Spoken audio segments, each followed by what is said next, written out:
왜 생강이 천연 건강 비법이라고 불리는지, 어떤 영양 성분이 들어있는지 아시나요?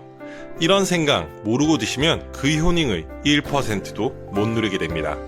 어떻게 활용하면 더 큰 효과를 볼 수 있는지 제가 오늘 전부 알려드리겠습니다. 여러분, 몸이 으슬으슬 춥거나 목이 칼칼할 때 따뜻한 차 한 잔 생각하신 적 있으신가요? 저는 어렸을 적 감기 기운이 있으면 할머니께서 주로 생강차를 만들어 주셨는데요.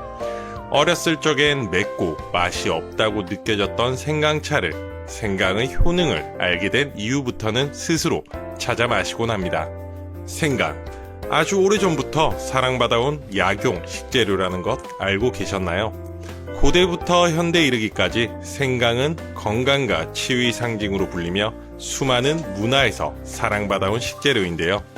오늘은 우리가 흔히 지나쳐왔던 천연 건강 비법 재료인 생강에 대해 건강꽃 필무렵이 모든 것을 알려드리겠습니다.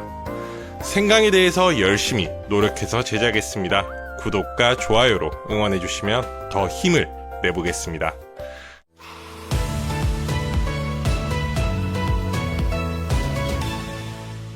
생강은 중국의 고대 의학서인 황제내경과 본초강목에 약재로 기록되어 있습니다.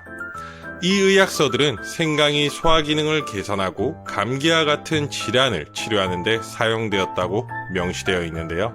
특히 한의학에서는 생강이 따뜻한 성질을 가진 약재로 분류되어 몸을 데우고 차가운 기운을 몰아내는 데 유용한 것으로 사용하고 있습니다. 생강의 이런 효능, 근거 없는 민간요법일까요? 아닙니다. 바로 생강의 대표적인 주성분인 진저롤과 쇼가올 성분 덕분인데요.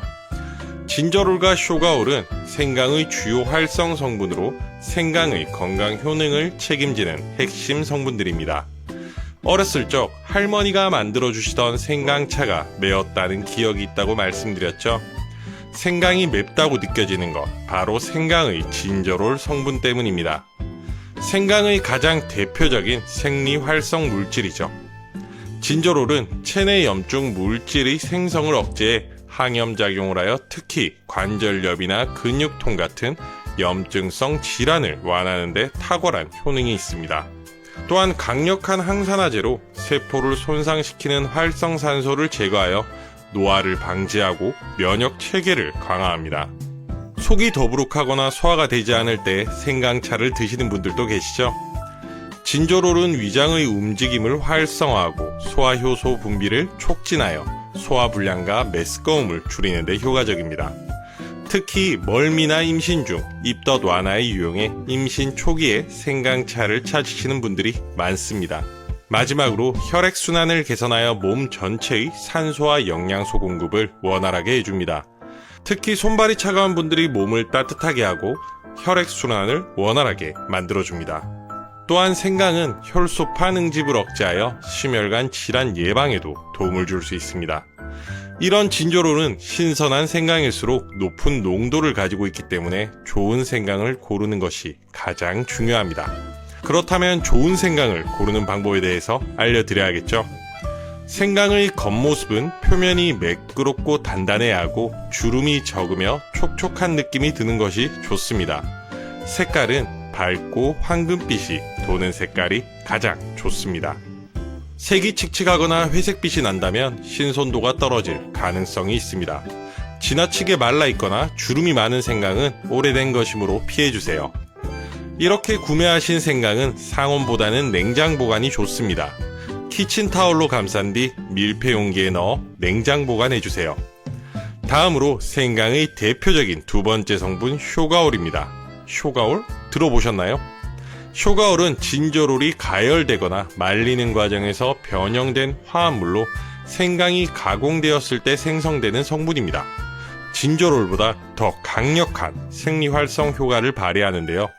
생강을 바로 말리는 것보다 찐 생강으로 말려주시면 쇼가올 성분은 더욱 증가하게 됩니다. 이런 쇼가올은 진저롤보다 더 강력한 항염증 효과를 가지고 있어 관절염이나 근육통 같은 염증성 질환의 증상을 완화하는 데 도움을 줍니다. 특히 류마티스 관절염이나 골관절염 환자들에게 생강은 통증을 완화하고 관절 기능을 개선하는 데 도움을 줄 수 있습니다.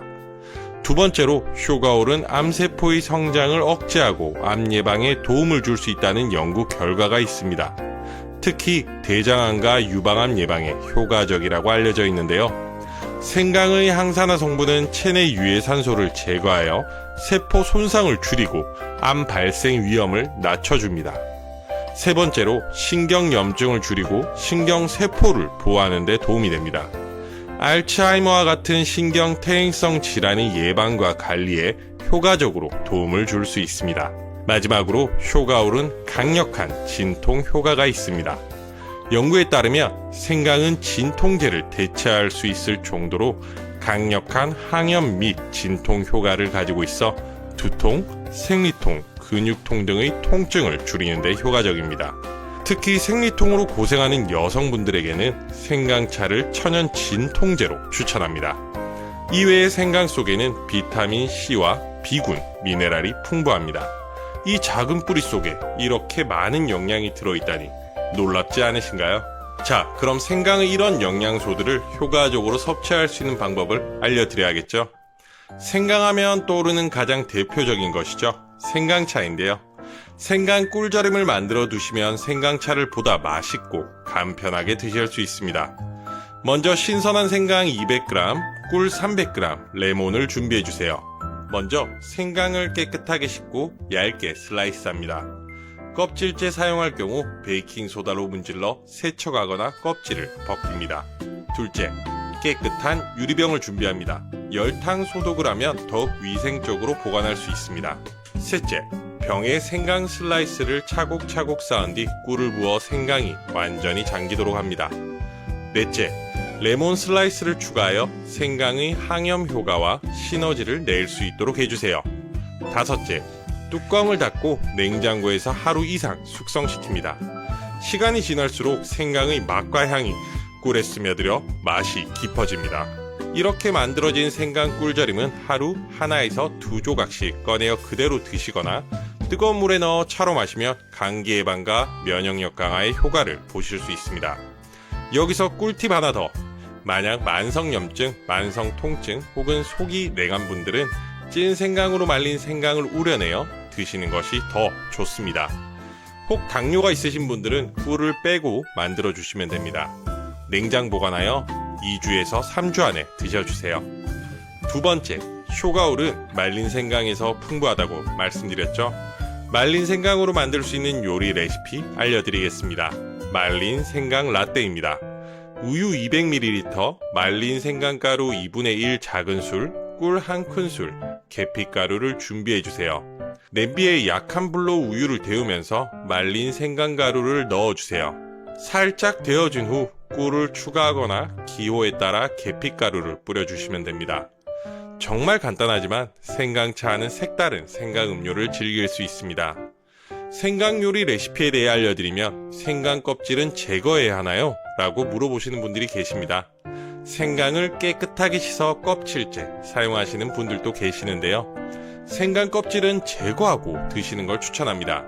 생강 껍질, 생강피라고 하죠. 생강피는 서늘한 성질이 있습니다. 생강과 반대되는 성질이죠. 껍질과 함께 사용할 경우 생강의 더운 성질을 떨어뜨릴 수 있으므로 껍질은 얇게 제거하고 사용해주세요. 이렇게 몸에 좋은 생강, 물론 주의하셔야 하는 부분도 있습니다. 첫 번째, 생강은 따뜻하고 자극적인 성질을 가지고 있기 때문에 위염이나 위궤양 같은 소화기 질환이 있으신 분들은 섭취 시 주의해주세요. 공복에 섭취할 경우 위점막을 자극하여 속쓰림이나 불편함을 유발할 수 있으니 식사 후 섭취를 해주시는 것이 좋습니다. 두 번째, 임산부입니다. 진저롤 성분을 말씀드리며 입덧 완화에 도움이 된다고 알려드렸는데요. 임신 초기 입덧 완화에 생강이 도움될 수 있지만 과도한 섭취는 자궁 수축을 유발할 가능성이 있습니다. 하루에 1g에서 2g 이하로 섭취해 주시고 전문의와 상담 후 섭취해 주세요. 세 번째, 항응고제 복용자. 생강은 혈액응고를 방지하는 효과가 있어 항응고제를 복용 중이신 분들은 주의해 주세요. 과도하게 섭취 시 출혈 위험을 증가시킬 수 있습니다. 네 번째, 당뇨병 환자. 생강은 혈당을 낮추는 효과가 있지만 당뇨병 약과 함께 복용 시 저혈당 증상이 나타날 수 있습니다. 이외에 고혈압약, 심장약, 진통제 등과 상호작용할 수 있으므로 복용 중인 약물이 있으시다면 반드시 의사와 상의해주세요. 가장 중요한 과유불급 원칙. 생강을 하루 4g 이상 과도 섭취할 경우 속쓰림, 메스꺼움, 설사 등의 부작용이 발생할 수 있습니다. 언제나 적정량을 섭취해주는 것이 가장 올바른 섭취 방법 중 하나입니다. 오늘의 생강 이야기 어떠셨나요? 저희 어머니께서는 생강을 주로 김치를 담그시거나 생선 요리를 할 때 자주 사용하시곤 하는데요. 차로 끓여 마시는 것뿐만 아니라 이렇게 요리에 첨가하거나 디저트로 변신하는 등 다양한 방식으로 우리의 건강과 맛을 동시에 만족시켜주는 식재료입니다. 알려드린 생강 활용법과 레시피를 토대로 조금 더 건강하게 생강을 섭취하는 데 도움이 되시길 바랍니다. 오늘의 생강 이야기를 이렇게 마무리하겠습니다. 혹시 이번 영상을 보시면서 이해가 안 되거나 궁금하신 부분, 그리고 여러분이 건강과 관련된 질문을 댓글로 달아주세요. 앞의 영상에서도 많은 분들이 건강상 궁금한 점을 많이 질문해 주셨습니다. 다행히도 모든 분들이 질문에 답변 드릴 수 있었습니다. 이번에도 건강꽃 필무렵이 최대한 빠르게 답변 드리겠습니다. 오늘 이 내용이 구독자님들에게 도움이 되었다면 구독과 좋아요 부탁드립니다. 그리고 알림 설정도 꼭 하셔서 다음에 나올 건강 정보도 놓치지 마세요. 이상 건강꽃 필무렵이었습니다. 오늘 하루도 행복하세요.